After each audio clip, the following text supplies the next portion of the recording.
यादों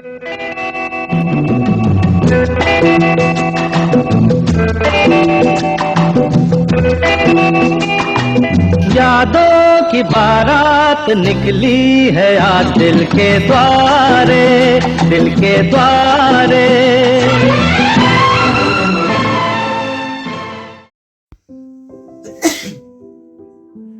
ये कहानी है अरमान की, टीबी जैसे बीमारी से जूझते हर उस इंसान की।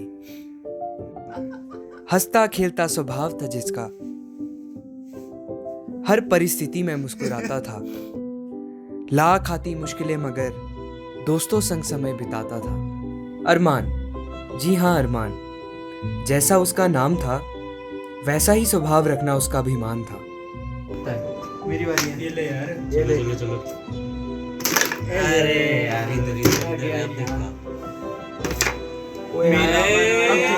अब देखना।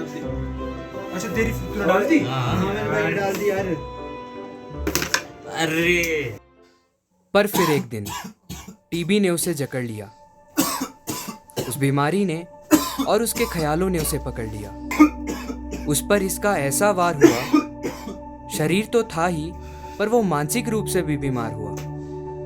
कैसे सब मिलके उस बीमारी को हराते हैं, आइए इस कहानी से आपको बताते हैं। कमला, ओ कमला, कमला, पानी पिला दे।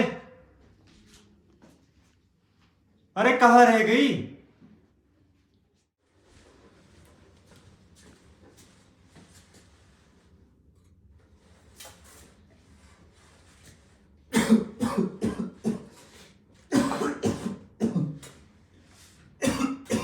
क्या हो गया तुझे, इतना क्यों खांस रहा है? वो पापा कुछ ठंडी चीजें खा ली थी। ठंडी चीज खा ली थी? तेरे ठंडी चीजों के पैसे भी मैं दूं?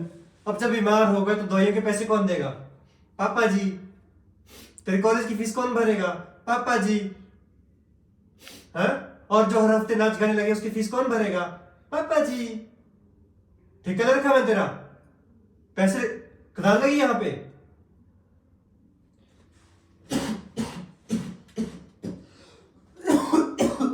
अरे मेरे मुंह पे ही खांस ले। चल निकल यहाँ से और मां से अदरक ले लियो। खांसी को लंबा समय बीत गया। अरमान ने न जाने क्यों इसे नजरअंदाज किया। जागरूकता की कमी थी शायद, वो लक्षणों को पहचान न पाया। समय तो लगा बेशक, पर एक दिन टीबी से अमिताभ बच्चन ने उसे रूबरू करवाया। डॉक्टर, खांसी तो है। देखिए भाई साहब, इसे हल्का मत लीजिए। 2 हफ्ते से ज्यादा अगर आपको खांसी रहा है तो टीबी हो सकता है। टीबी? हाँ, तुरंत डॉक्टर से मिलिए और बलगम की जांच कराइए। टीबी किसी को भी हो सकता है। अगर हो गया तो बिना भूले पूरा कोर्स करिए और फिट हो जाइए। नहीं किया तो इसका इलाज बहुत मुश्किल है। समझ गए भाई साहब?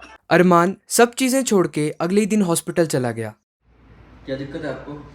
मुझे ना खांसी हो रही है डॉक्टर साहब। कब से? हो गए कोई 2-3 हफ्ते हो गए। अच्छा 2-3 हफ्ते हो गए। खांसी कैसी है, सूखी है बलगम है? बलगम वाली है। बलगम वाली है। हाँ जी। कितना बलगम आता है खांसी एक बारी में? कोई डॉक्टर साहब कोई थोड़ा सा, इतना सा आता होगा, ज़्यादा नहीं। और खून तो नहीं आया कभी? हाँ जी, खून भी आया, आज सुबह आया था और एक कल आया। अच्छा अच्छा। और बुखार? बुखार हाँ जी है, मेरे को बुखार है। किस टाइम होता है ज़्यादा, सुबह शाम को? शाम को ज़्यादा होता है, रात शाम को ज़्यादा है। और साथ में पसीना आता है रात को? हाँ जी, पसीना भी आता है रात को सोते हुए। अच्छा। वजन देखा अपना कितना है?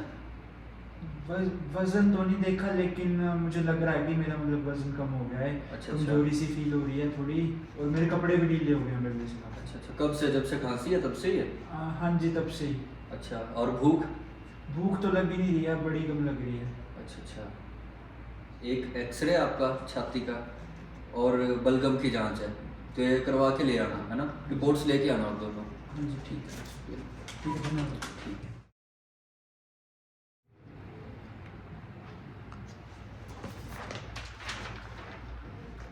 अच्छा, तो आपकी रिपोर्ट्स के अनुसार आपको टीबी है।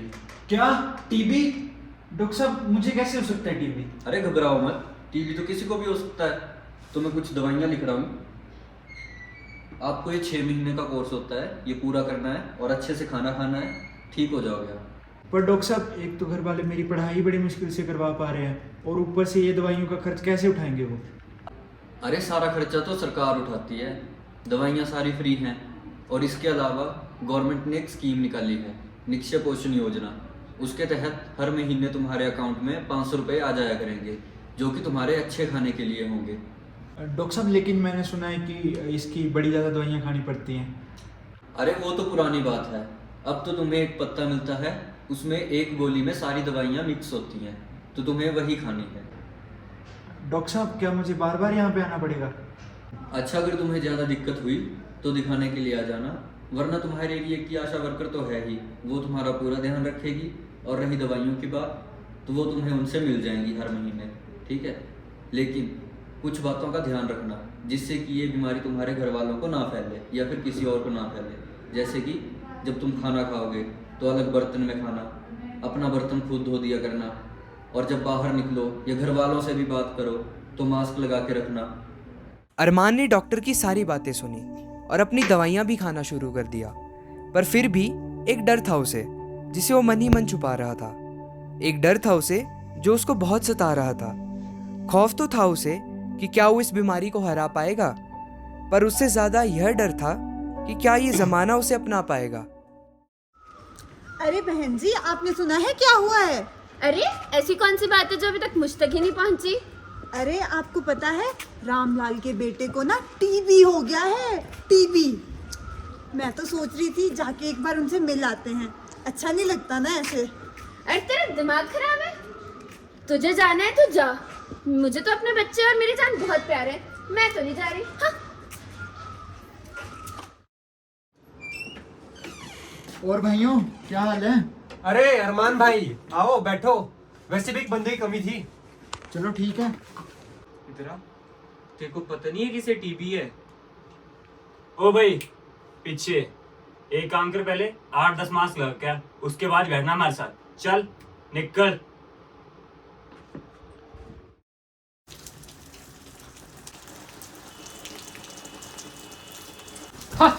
टीवी।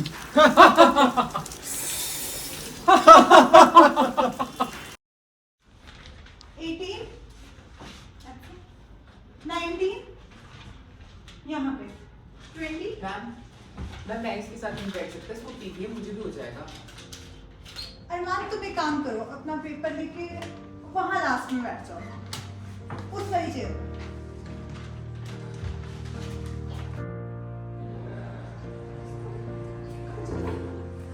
Hello guys.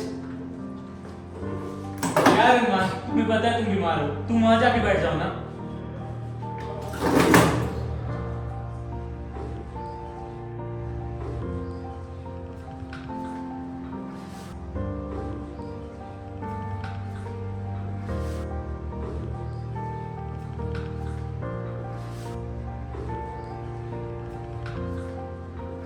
तुम लोग इसे अपना दोस्त कहते हो, ये है तुम्हारी दोस्ती? अरे टीबी तो किसी को भी हो सकता है, तुम में से किसी को हो जाए और तुम्हारे साथ ऐसा बर्ताव किया जाए, तुम्हें कैसा लगेगा? क्यों अमन, तुम्हें अच्छा लगेगा? नहीं यार, हम तो इसीलिए बोल रहे थे ताकि हम में से किसी को टीबी ना हो जाए। तुम पढ़े लिखे होके भी ऐसी बातें करोगे ना, तो तुम में और अनपढ़ में कोई फर्क नहीं है। अरमान 3 महीने से अपनी दवाइयाँ ले रहा है और वो तेजी से ठीक भी हो रहा है। वो जल्द ही अपना कोर्स पूरा करके एकदम स्वस्थ हो जाएगा। वो जब भी बाहर निकलता है तो प्रिकॉशंस लेके निकलता है। यार, हमारा सावधानियां बरतना जरूरी है, पर तुम इसके साथ ऐसे भेदभाव नहीं कर सकते। हमारे समाज की यही तो दिक्कत है, चाहे HIV एड्स हो या टीबी, बीमारी को मिटाने की बजाय बीमार को समाज से अलग कर देते हैं। वो व्यक्ति शारीरिक रूप से तो लड़ ही रहा होता है, उसे कई मानसिक यातनाओं का भी सामना करना पड़ता है।